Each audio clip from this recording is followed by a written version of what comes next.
السلام عليكم ورحمة الله وبركاته. بسم الله الرحمن الرحيم. الحمد لله رب العالمين والصلاة والسلام على رسوله الكريم وعلى آله وصحبه وسلم تسليما كثيرا. So I forgot my number one rule with conventions. When you check into the hotel, ask for the floor that's closest to the lobby. So that's a pro tip for everyone that woke up and came at 10 a.m. When you go to a conference, always ask for the floor. I'm at the very top floor, so we stopped at every elevator, and you got to worry about people that are pressing down over and over again, which segues good into the topic of social justice. Justice to the speakers. Alhamdulillah, I want to thank you all for coming on time to this conference. You don't really know what to expect when you're doing the first session of a conference, if anybody's going to show up. So I was expecting to talk to 5 people.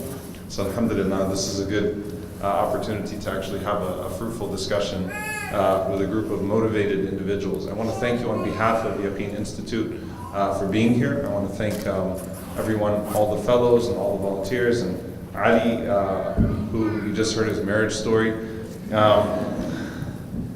and our operations manager, Dr. Altaf Hussein, the vice president, but also my mentor, as well as being the vice president of Yaqeen Institute, and everyone that's been following our work. Alhamdulillah, some of you may have noted that we just hit our 1-year birthday. We are only 1 year old, but alhamdulillah, we've been able to achieve a lot more than we could have expected by the grace of Allah subhanahu wa ta'ala.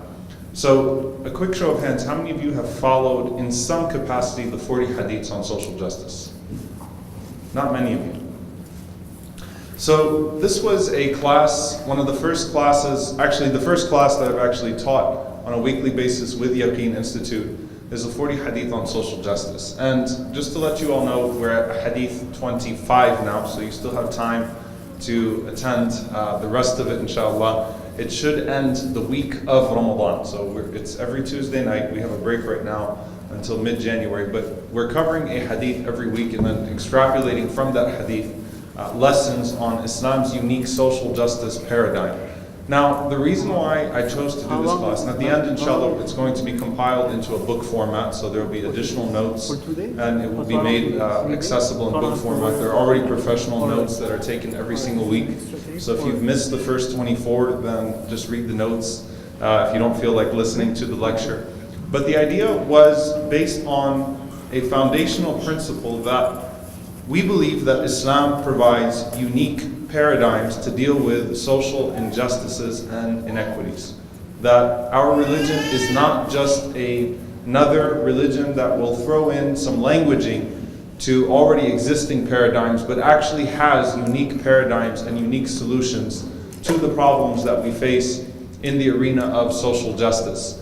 And I was mentioning this yesterday at the knowledge retreat, that Islam, for example, on racism, is the only tradition in which you have an explicit anti-racism tradition. You have explicit references to not discriminating against people on the basis of the color of their skin or their tribe or whatever it may be, and it's extensive. It's not one verse or one tradition of the Prophet ﷺ, but it's extensive, whereas other religions, that was deduced from overall concepts of equality and the treatment of the other. But Islam was very specific on the anti-racism references, which made it attractive to, the Edward Blydens of the world, and and even had strands of Islam and Garveyite teachings, and then obviously found its way into the Nation of Islam and many of the movements that became prominent here in the United States that were in the initial phase part of the rebirth of people like Malcolm X and Muhammad Ali. So we have unique paradigms, and we have unique languaging, and we have unique constructs, and we should take pride in that. And when Malcolm came back from Hajj, he said that I believe Islam has the solution to the problem of racism in America. He didn't say that I found a religion that transformed me, that removed racism from me, but he saw that Islam actually provided a solution to the problem of racism in America. Malcolm was a brilliant man. He's an intelligent man. He's not saying, he's not using any form of exaggeration or speaking about Islam in idealistic terms. He's saying that I believe Islam has solutions to the problem of racism in America and other problems that come out of that problem of racism. And that's why when he left the Nation of Islam, he formed Muslim Mosque and he formed the Organization of Afro-American Unity, because he wanted people to see what he saw in Islam as a wholesome, comprehensive solution. But in the meantime, saw that it was important to work with all people of all faiths, whatever their background was, to deal with the problem and to offer Islam as a solution rather than the solution. To let Islam be part of the dialogue on how we solve these problems in society, rather than dominating the conversation and disrespecting others that come with their solutions. Let Islam shine. Let Islam shine by showing itself as a practical, comprehensive, wholesome solution to this problem. So what are the unique paradigms that we find in Islam and social justice? Because one thing I don't want us to do is I don't want us to simply add to the mix that's already out there and not offer anything unique as a Muslim community and in the realm of scholarship. Well, for one, in Islam, the concept of justice applies not just to the body, but to the soul. And it applies not just to this dunya, but to the akhirah as well. It extends beyond this life and it goes into the afterlife. The presence of the hereafter is core to our understanding of justice. Why? Because the first rule on the Day of Judgment is La dhulm al-yawm. There is no injustice today. That does not force the one who is being wronged to acquiesce, but it allows for the one who is being wronged to have something to look forward to, even if justice is not served in this world. So the presence of the akhirah, the presence of the hereafter, is a unique factor in how we discuss justice as a whole. That this world is not meant to be a place of fairness. That doesn't mean we don't strive for it. That doesn't mean that we fall into the disease of using religion to temper calls for justice or to quiet those calls. But what it does mean is that we always have hope in Allah subhanahu wa ta'ala, and we do believe that there is an eventual rectification of all of the wrongs that are done in this world. Also, in Islam, we do believe in timeless principles, that the language of jurisprudence often changes, that sometimes necessities make things that are ordinarily prohibited permitted in certain circumstances. But at the end of the day, that the prophets came with timeless principles, that at the core, the message of Isa alayhi salam, the message of Jesus, peace be upon him, was at its core the same message as the message of Muhammad sallallahu alaihi wasallam and the same message of Musa alayhi salam, and whatever it may be. There's a distinction, many scholars have spoken about the attempt to pit Malcolm and Martin against each other in regards to their ideologies, to present Martin Luther King Jr. as the sanitized, controlled civil rights activist that we could tolerate, and Malcolm as the radical that we have to excommunicate, and putting them on these opposing ends. Whereas if you look at Martin Luther King Jr. in his last few years, you find a man that had adopted many of Malcolm's notions. And there's the book Malcolm and Martin, Dreams and Nightmares by James Cone, which does away with that fallacy. Let's take that to a more traditional construct. The idea that Musa alayhi salam was this vengeful man who was so radically devoted to justice that he was blinded from any sense of mercy. So Musa alayhi salam, Moses, was about an eye for an eye. But Jesus, Isa alayhi salam, was so radically dedicated to mercy and compassion that he ignored notions of justice. So Musa alayhi salam is portrayed as angry, Isa alayhi salam is portrayed as ever loving and ever caring, but Isa alayhi salam got into trouble because of his dedication to justice as much as his dedication to theology. He was challenging the political establishment. He was flipping tables in the temple. You could hear you could read the remnants of his speeches, whatever amongst it is authentic or not. When he spoke in Jerusalem, when he spoke in Al-Quds, he challenged everybody, and he was very aggressive in his challenging. But there are notions that have been fed to us that always conveniently put people in the places of heroes and villains, in accordance with how much we feel like we can appropriate so that we can perpetuate systems of injustice, either theologically or politically. So that was done with the prophets of Allah, and it's done with our figures even in the 20th century today. So the prophets have timeless principles, and we believe that we can extract those principles from the Prophet ﷺ and from the messages of the prophets that came before him. So the question becomes, does Islam really have any unique paradigms in regards to social justice? Is it even valid? Is it even a valid discussion to use social justice? And I'm going to say this also, that a lot of people have a problem with the term social justice, because social justice might denote a certain ideology, right? And my response to that is that the Prophet ﷺ took things that were good at their face value, terms, mottos, slogans, but he rectified the internal mechanics and the mechanisms to be derived from that to where they were sound. So for example, when the Prophet ﷺ said, "Unsur akhaka waliman wa madlum," help your brother whether he's oppressed or whether he's an oppressor. The Arabs knew that sentence, and that sentence was actually a very problematic sentence and an anti-Islamic sentence. Because what that meant before Islam, "Unsur akhaka waliman wa madlum," support your brother whether he's oppressed or whether he's an oppressor, was that whether he is wrong or right, he's your brother, you've got to have his back and you have to take his side in any dispute. So they said to the Prophet ﷺ, we understand how we can support our brother when he's oppressed, but we don't understand how you're saying to support him when he's an oppressor. We thought that Islam rid us of these radical attachments and this partisanship that blinds us from justice. And the Prophet ﷺ said, "Unsur akhaka zaliman wa madlum," support your brother when he's oppressed, and support your brother when he's an oppressor by stopping him from oppressing. So he changed the meaning of it while still maintaining its face value. So even if these terms could denote certain ideologies and constructs and paradigms, that doesn't mean that the terms are useless, because justice that is demanded from within, from a society that has self-restoring mechanisms for injustices that are independent of changes at head of state or whatever it may be, those are valid Islamic notions, and there are things that we can draw from in our deen. So does Islam have unique paradigms? One of the topics that's going to be covered by Sister Noor Subhani, inshallah, is the paper, Does Islam Need Saving?, which analyzes human rights from an Islamic perspective versus a secular perspective. And it's based on the UN Charter of Human Rights. I'm going to be talking about here, just briefly, another UN document that's less known. But the UN also authored a document on social justice in the year 2004.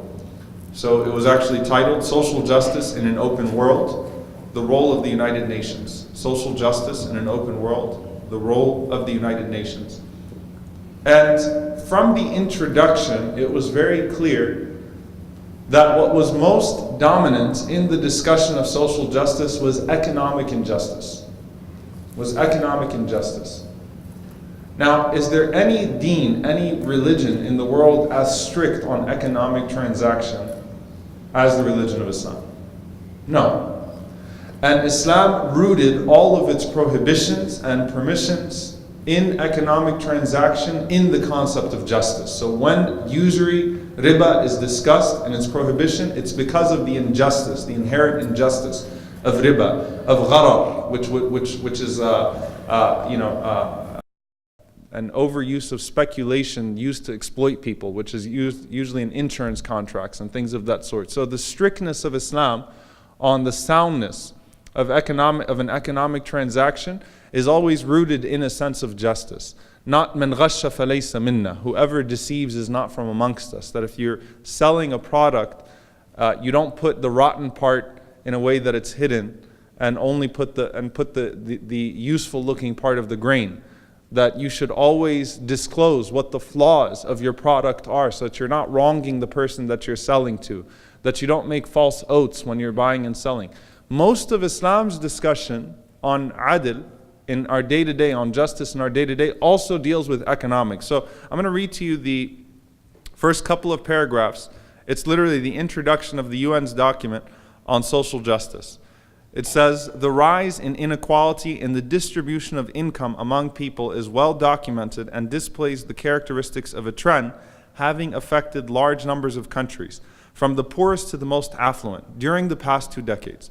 Up to the 1980s, at least since the Second World War, and in some cases since the beginning of the 20th century, There had been a general narrowing of differences in the income available to individuals and families, income-related inequalities, notably in the ownership of capital and other assets, in access to a variety of services and benefits, and in the personal security that money can buy, are growing. There is also greater inequality in the distribution of opportunities for employment, with worsening unemployment and underemployment in various parts of the world affecting a disproportionate number of people at the lower end of the socio-economic scale. Okay, this is long, so I'm just going to go all the way down to the beginning of this introduction. The role of the United Nations, the rise in poverty in all its manifestations, the rise of poverty in all its manifestations, along with the increase in the number of refugees, displaced persons, and other victims of circumstances and social justice in an open world. The role of the United Nations Abuse Council represents sufficient evidence for a judgment of persistent, if not growing, injustice in the world. That's a lot of words, and I read it very quickly, and I actually skipped a lot. The point being that the majority of what was addressed was economic injustice, and how that leads to exploitation, leads to the growing number of displaced people, either in the form of homeless people within a nation or refugees that are sent elsewhere. But it does have a common factor. Now, when you think income equality, what ideology do you think of? Be honest. Some of you whispered it. It's not capitalism. You think socialism. So are we just really trying to add Islamic languaging to a Marxist philosophy to socialism? Is Islam socialist? Some of you are like, yeah, you drank too much of the Bernie stuff. No, it's not. Bernie's good. I like Bernie. I'm just messing around. But look, this is precisely why we have to actually dissect these things at a deeper level. How many of you have heard of George Galloway, the guy that rants on Palestine but is horrible on Syria? But he's someone that's spoken frequently in the Islamic circuits. He actually said, this is one of the things, he said that Islam and Marxism or socialism, they're the same except for the question of the existence of God. I completely disagree with that. Why? First and foremost, socialism is a complete understanding and ideology. Islam, too, is a complete understanding and ideology, so there's no way that they're going to have complete congruence. There is going to be, there are going to be natural contradictions in the way that those things function, starting with obviously the belief in Tawheed, the belief in God, and the belief in divine revelation that is ultimate in its governance. But at the economic level, does Islam believe in distributive justice? Does Islam believe in that? Yes. But Islam also values personal incentive. Islam also values property rights while dealing with issues of exploitation. So it doesn't completely call for income equality as it's understood by that ideology. It certainly does not support greedy capitalism, but at the same time, Islam, while encouraging personal incentive, has mechanisms for dealing with exploitation. So does Islam believe in total income equality? No, but it does believe in human equality in the sense of inherent value and access to state. Inherent value of every individual and access to state. So, inna akramakum indallahi atqakum. The most noble of you in the sight of Allah is the one who is most pious. And every single person has access to means of acquiring justice and attaining justice in Islam. Whether it's the head, whether it's the ruler himself, or the lowest of low, even a prisoner of war, even someone that was hostile to the state has certain rights that cannot be denied by anybody else. So Islam doesn't believe in income equality, but it does believe in human equality in that sense. Okay? So the society of the Prophet ﷺ, and this is what I'm trying to get at, could allow for Abdurrahman ibn Auf while doing away with the greed that could plague Abdurrahman ibn Auf. Abdurrahman ibn Auf, the man who was so rich and so wealthy that when he came back to Medina with his caravans, people would think that they were being placed under siege. Islam had that, where that could happen, or where a man like that could get that rich. But Islam also has many mechanisms to make sure that Abdurrahman ibn Auf radiallahu ta'ala anhu, a person like Abdurrahman ibn Auf, is both spiritually humbled and controlled in the sense that he cannot exploit or allow his greed to make him unjust, that he has to earn that in a halal way. And there's the spiritual checks, which are, Abdurrahman ibn Auf, making tawaf, and every one of his tawafs asking Allah subhanahu wa ta'ala to protect him from a shuh, to protect him from greed. Hearing the Prophet ﷺ saying that Abdurrahman ibn Auf was crawling into Jannah in a humble way, as opposed to, even though he's from the 10 promised paradise, but it's not that easy for you. Just because you have prosperity in this world doesn't mean you have prosperity in the hereafter. So you have to check yourself to actually have prosperity in the hereafter. Not simply telling Abdurrahman ibn Auf, you know what, you're rich because Allah loves you, and just keep getting rich but keep on supporting us. No, actually instilling a sense of humility and checking Abdurrahman ibn Auf. So it allows for, and this is what I'm trying to get at from a social justice perspective, Islam at a societal level could produce Abdurrahman ibn Auf without the greed, and it could also produce Abu Hurairah without the humiliation. Abu Hurairah radiallahu ta'ala anhu was a homeless man. He was very poor. He was very hungry. But the society that the Prophet sallallahu alaihi wasallam created was one in which a person in the circumstances of Abu Hurairah was not humiliated. He was dignified in every way. So he didn't have to lose his dignity in the process of his poverty. And there are many ahadith about that, where the Prophet ﷺ notices him hungry before he even asks to be fed. The Prophet ﷺ takes him in and makes sure that he's properly taken care of before he even says anything to the Prophet ﷺ. So it allows for Abu Hurairah, but without the humiliation of Abu Hurairah radiallahu ta'ala anhu. One of the biggest discussions right now when you talk about the makeup of the metropolitan areas and cities is this: in our times, we try to make the homeless disappear. We're not actually trying to solve the problem of homelessness. We just want them out of our sights. If I've earned enough to live in a nice house and in a nice neighborhood, I don't want to see homeless people around me. So trying to make them disappear from the places in which they usually would convene, or whatever it may be, to try to get rid of the homeless as opposed to trying to get rid of homelessness. What did the Prophet ﷺ do? Where did he put the homeless? In the masjid. Ahl al-Suffah. They lived in the masjid. And everyone had a responsibility to them. No, you don't get to make them disappear. You have to deal with their conditions.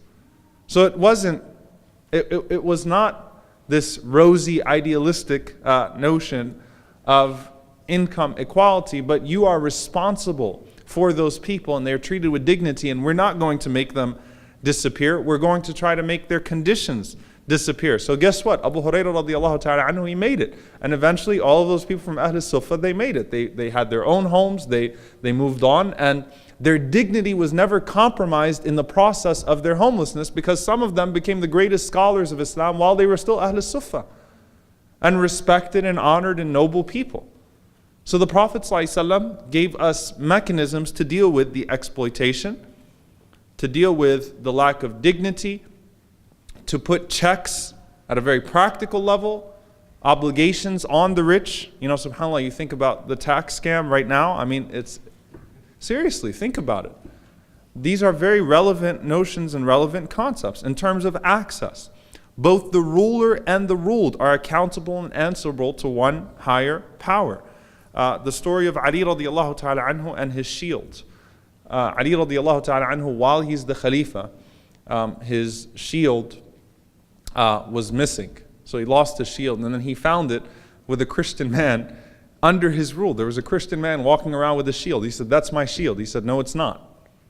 It's like, whatever, I'm the Khalifa of a Muslim state, I hate to even use the Islamic state now, because when you read literature like from 2004, 2005, and they say the Islamic state, none of them were talking about Daesh, by the way.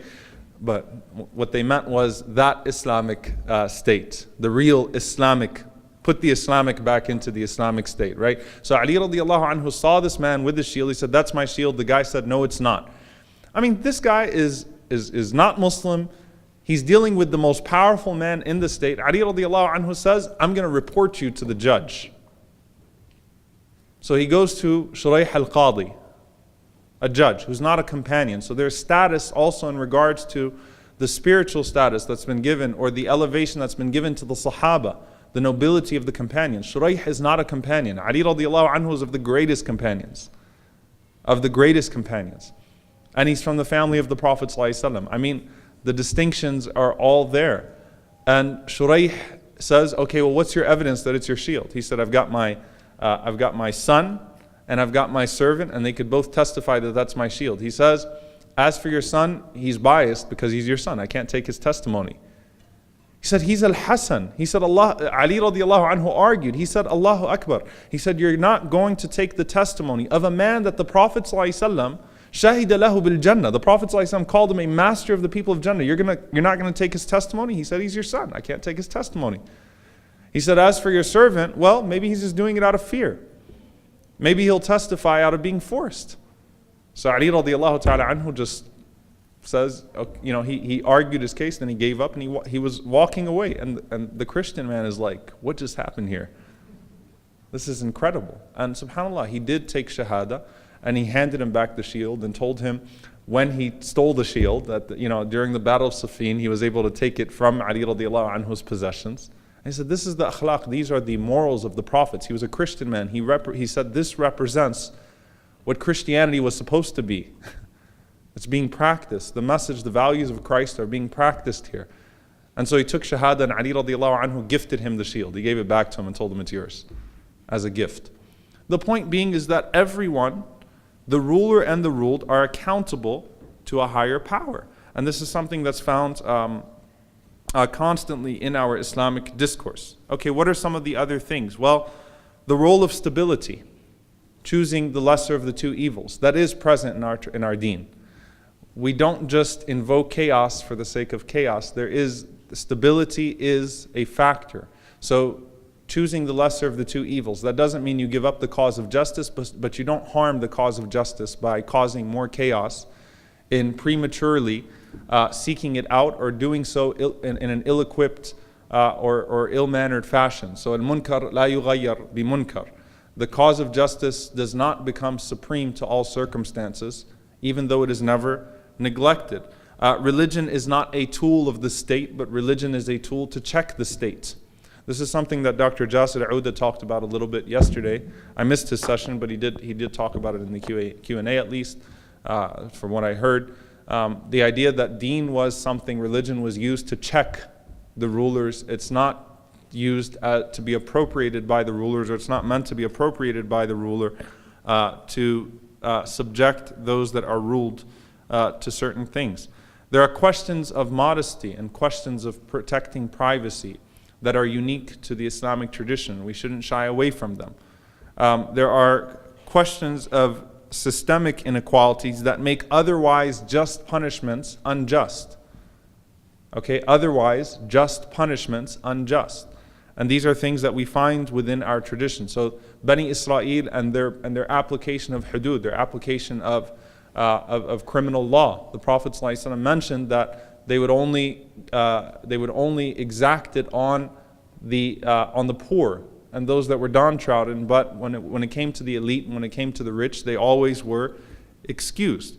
So if that's the case, it shouldn't be applied in the first place if you're not going to apply it in a way that's truly equitable, that takes into consideration circumstances. Like in the case of Umar radiallahu ta'ala anhu, when he lifted the had, when he lifted the punishment for theft during a time of famine. So it doesn't take into consideration status, doesn't take into consideration, or does take into consideration circumstances of people. Questions of wholesome, restorative justice. Undoing the injustice is not enough, but reintegrating people into society afterwards and putting them back in favorable positions is something that we find Islamic mechanisms for. And also, and I'll end with this inshallah, then we'll go to the question and answer part. When we look at, particularly when it comes to economic injustices, the purpose of implementing certain things in our faith, certain practices in our faith, was not just for the sake of having them done, but also for the sake of ultimately realizing a time when those institutions are no longer necessary. So for example, zakah is one of the 5 pillars of Islam. Zakah is one of the 5 pillars, and lo and behold, out of greed, the first pillar that there was an attempt to abolish was zakah, out of the 5 pillars. That just shows you at the end of the day that we're attached to our money. The first pillar of Islam that there was an attempt to abolish was zakah, and Abu Bakr, and it was in the khilaf of Abu Bakr radiallahu anhu. So it's in the immediate aftermath of the death of the Prophet sallallahu alaihi wasallam. You have a group of people claiming we don't have to pay zakah anymore. Why? That was only applicable to the Prophet sallallahu alaihi wasallam. They didn't say we don't have to pray anymore, we don't have to fast anymore, we don't have to do Hajj. No, we don't want to pay any money, even though zakah is really not that much. But at the end of the day, إن الإنسان لربه لكنود وإنه على ذلك لشهيد وإنه لحب الخير لشديد. Allah mentions a violent attachment that man has to his wealth. So every penny, every dirham, we will scrap for it, and we will try to make sure that we're able to claim as much as we possibly can. So zakah is a part of our faith. It's the first attempt was to abolish zakah from our faith. And zakah does not go to a foreign entity with no impact on the average man. If you look at many other religions at the institutional level, the income deductions from a person, from the faithful follower, go to to the state, or go to the church, or go to this institution. In the case of zakah, the Prophet ﷺ said, take from their rich and give to their poor. So don't even take it out of the city if you can, when he sent Mu'adh radiallahu ta'ala anhu to Yemen. It's also an institution that ideally doesn't have to exist if wholesome justice is sought. This is an interesting concept here. It's one of the pillars of our deen. But in the time of Umar ibn Abdul Aziz rahimahullah, he couldn't find anyone to accept zakah anymore in Africa, in the entire continent of Africa, or what part of it was Muslim and under his rule, because of the amount of justice that he brought to the system itself. Because poverty usually is a man-made disaster. It's a result of injustice. So because of all of the checks that Umar radiallahu ta'ala anhu put into the system, his zakah collector came back from Africa and said, I can't find anyone to give zakah to. The Prophet ﷺ mentioned the time of Isa alayhi salam, the return of Jesus, peace be upon him, that in the return of Isa alayhi salam would find no one left to give zakah to, because the goal still remains to end poverty. The goal still remains to end poverty to where that's not even a necessary mechanism. The Prophet ﷺ also mentioned yada'ul jizya, that he would do away with the jizya, for example, which traditionally is the tax that would be paid by able military men under an Islamic state. The Prophet ﷺ said Isa ﷺ would abolish that. In another narration, he said, Yada'u al-harb, he would abolish war, which means jizya would not be necessary. There would be no necessary collection of that in the abolishing of war. So ideally, that's what you seek in this case of Isa alayhi salam.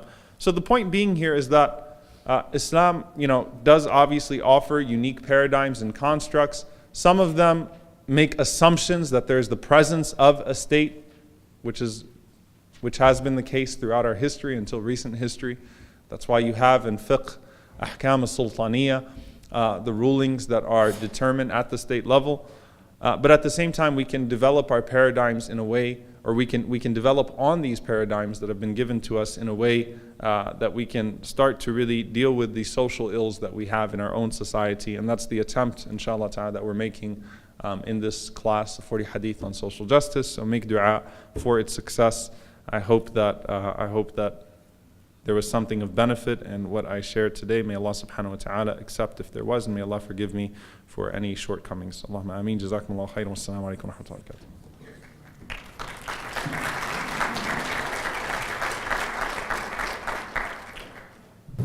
Jazakallah khair, Shaykh Omar. I hope, inshallah, you guys found it beneficial going over the topic of social justice. We'll now have Q&A for this session, inshallah.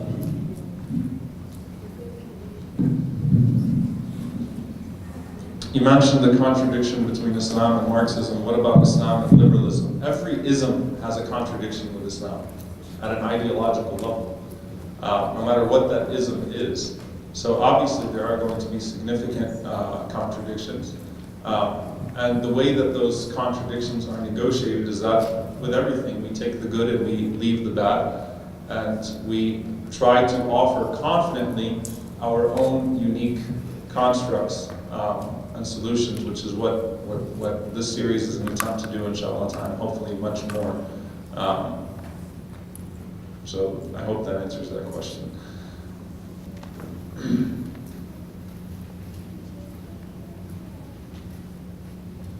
Okay, how do the actions of khulafa of confiscating the wealth of rich people and redistributing it to the poor relate to Islam? Do these actions provide a system or just exercise of power of those rulers? The khulafa did not do this arbitrarily. Islam does not. This isn't about, it's not like when the Khalifa sees someone getting a little bit too rich, he goes to them and says, give me your money, takes it and then redistributes it to the poor. There are equations, there is zakat, there are spiritual checks, there's the admonishing of the rich. There are the rules that exploitation of the poor, and that command society to dignify the poor.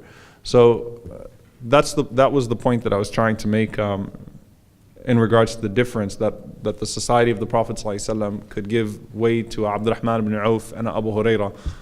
May Allah be pleased with them both, with their circumstances, without any one of them being less dignified as a result of their circumstances. So there was no arbitrary, or there wasn't a confiscation of wealth.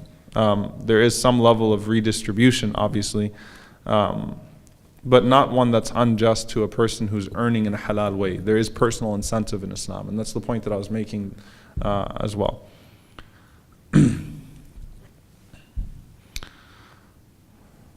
You mentioned Abu Hurairah was homeless, but didn't he eventually get a home, marry, have a daughter? I think it's good to show that he eventually got out of poverty, because it's not like the Sunnah, the Sahaba were content with poverty. Yeah, I think I did mention that. That Abu Hurairah radiallahu ta'ala anhu eventually did financially find himself in a favorable situation. And there's no doubt that the deen does not encourage poverty. The Prophet ﷺ encouraged people to find ways for themselves, to exhaust every means so that they're not in that situation.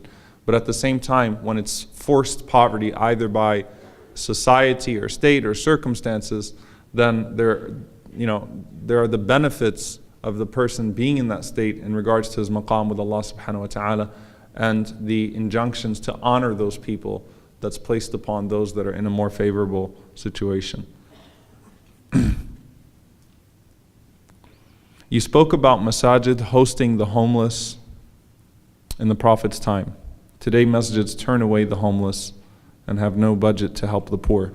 How do we change this culture and instill social justice leadership in our religious organizations? P.S. I speak from personal experience dealing with homelessness.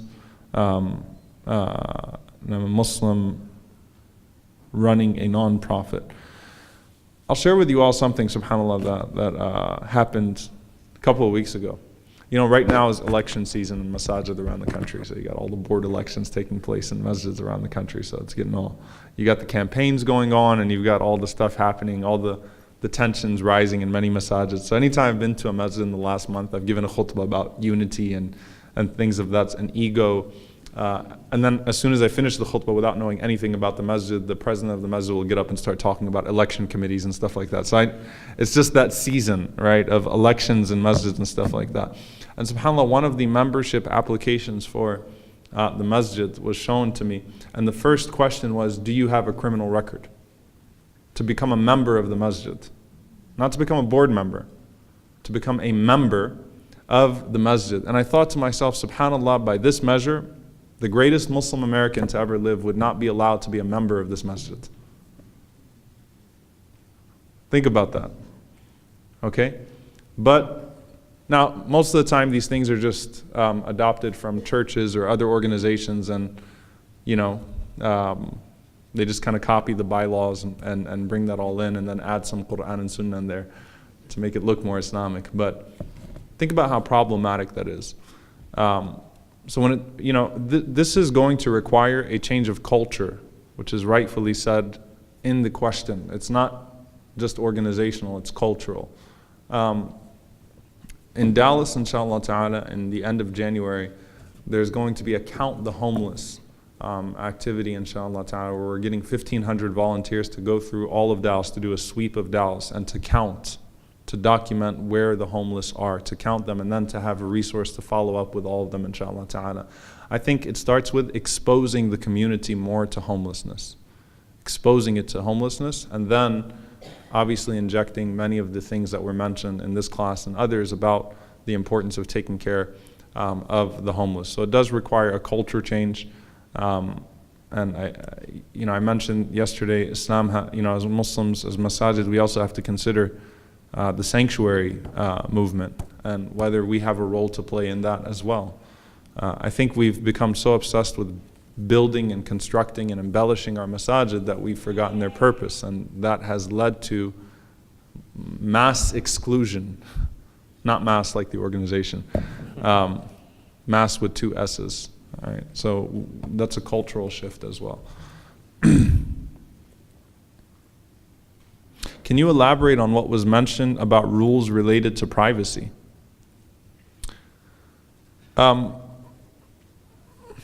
There are many things to mention. The Prophet ﷺ prohibited spying. So that's, and he actually was very strict on the prohibition of spying on people's private lives in order to collect on them. Umar ibn Khattab radiallahu ta'ala anhu, one time when he was walking the streets doing his night patrols, he heard a woman singing, and he heard some music, and he heard a man saying some things. So he was so tall, radiallahu ta'ala anhu, that he literally just looked over the wall. He didn't even have to step on anything. And he saw an elderly man with a prostitute. And he shouted out to him and he said, "Ya adu Allah, you enemy of God, shouldn't a man of your age be waiting for death? I mean, this is shameful for someone at your age." And the man shouted back at him and said to him,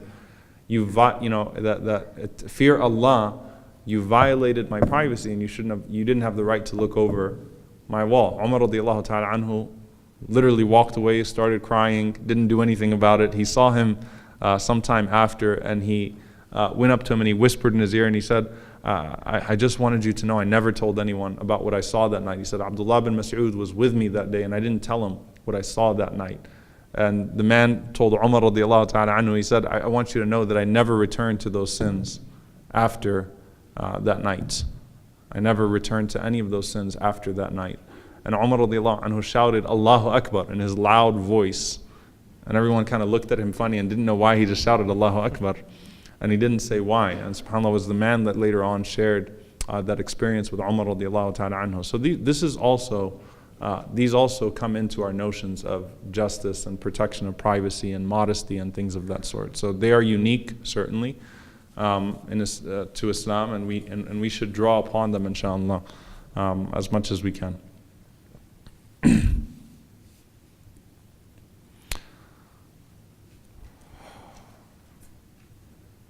Assalamu alaikum. Sexual assault has continually been and is specifically today a large part of social justice efforts. What do you think Muslim communities can do to combat sexual assault in our communities in an Islamic, I can't read that last word. Can you read that last word? Islamic fashion. Fashion, okay. In an Islamic fashion. This goes to, once again, acknowledging the problem is important. We do have to acknowledge the problem. We can't deny that the problem exists. I'm going to share and this goes to, I think, when we talk about our devotion to our principles.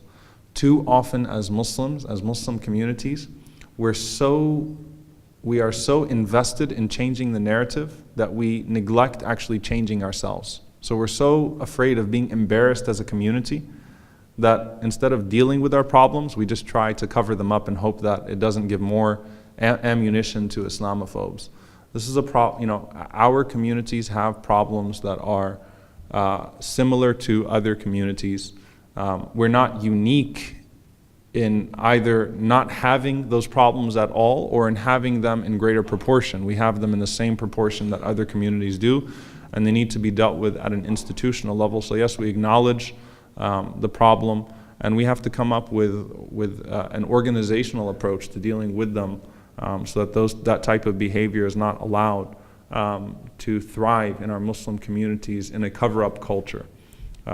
So I think that's where we need to make sure that we invest in finding institutional approaches to this, inshallah ta'ala.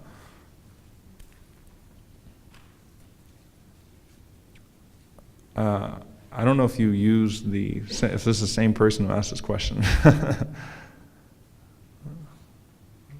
Sexual assault has become an important and major social justice issue in our communities and nation. What is true Islamic way of protecting the victim in cases of allegations, and how do you think our ummah can do better in supporting victims? I think that this is when it comes to finding, where's Dr. Brown? Just walked in. He just wrote something on due process, protecting the victim when allegations are made, and how to balance that out, inshallah ta'ala. So what's the name of that article, Dr. Brown?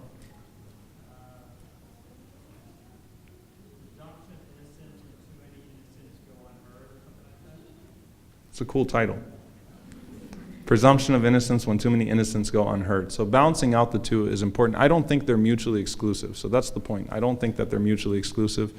And I think that people are inherently inclined in certain directions, but we do have to make sure that we're protecting, people, victims, and we have to make sure that we're providing them valid routes of seeking justice. If they don't have valid routes to seek justice, then things are going to happen that are going to be very unpleasant for our community. And so I think that there is a way, it's a balancing act, obviously, and in this day and age, it requires more effort probably than ever before to find that balance, inshallah. This is the last question? Yeah. Okay.